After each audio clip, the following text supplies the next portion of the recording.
মুসলমানদের আবাস হয়েছে, আমরা সাপ্লাই করছেন মমতা ব্যানার্জি। ঠিক রাস্তায় আছি, আমি প্রমাণিত। আমার ঠিক রাস্তায় আছি বলেই ওদের জ্বালা এবং যন্ত্রণা হচ্ছে। আমি মনে করি এ ডর মুঝে আচ্ছা লাগ রা। আমি সিপিএম এর দ্বারা আক্রান্ত হয়েছি, তৃণমূলের দ্বারা আক্রান্ত হয়েছি, জঙ্গিরাও।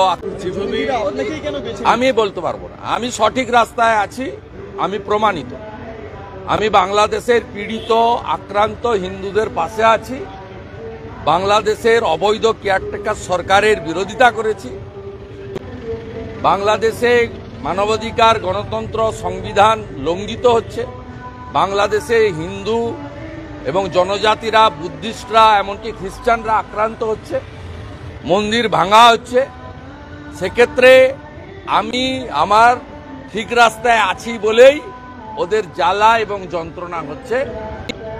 আমি মনে করি এ ডর মুঝে আচ্ছা লাগ রা। কেন আবেদন জানাবো? আমাকে তো কেন্দ্র দিয়ে রেখেছে, কেন্দ্র দিয়ে রেখেছে, আমি কেন জানাবো না? আই এম নট ওরি। আমি কোনোদিন এই জিনিস চাই না। আমার সঙ্গে তো রাজ্য সরকারের কোনো সিকিউরিটি থাকে না, দেয়ও না। আমাদের পার্সোনাল সিকিউরিটি যেহেতু কেন্দ্রীয় সরকারের বিধানসভার গেটের বাইরে থাকতে হয়। আমি রাজস্থানের স্পিকারকে বলেছি যে শুনে রাখুন, কেন্দ্রীয় নিরাপত্তা বাহিনী পায় বিজেপির এমএলএরা, তাদেরকে বাইরে রাখতে হয়। আমরা যদি অ্যাসেম্বলির ভিতরে, আমরা তো আক্রান্ত হয়েছি।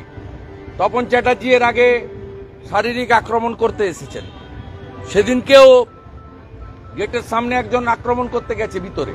আমরা তো একা যাই। আর তৃণমূলের এমএলএদের সঙ্গে যেহেতু কলকাতা পুলিশ, রাজ্য পুলিশ থাকে, তাদেরকে অ্যালাউ করা হয়। যারা বর্ডারে পাহারা দিচ্ছে, যারা কাশ্মীরে লড়াই করছে উগ্রপন্থীদের সঙ্গে, সেই সিআরপিএফ, সিআইএসএফ, তাদেরকে বাইরে রাখা হয়। এর থেকে বড় লজ্জার কিছু আছে নি? যে উগ্রপন্থীরা এসেছেন তারা দক্ষিণ চব্বিশ পরগনায় মৎস্যজীবী বা নৌবাহিনী, মানে এটা কমফোর্ট জোন। হ্যাঁ, এখানে কাশ্মীর থেকে পুলিশ আসে, উগ্রপন্থী ধরা পড়ে।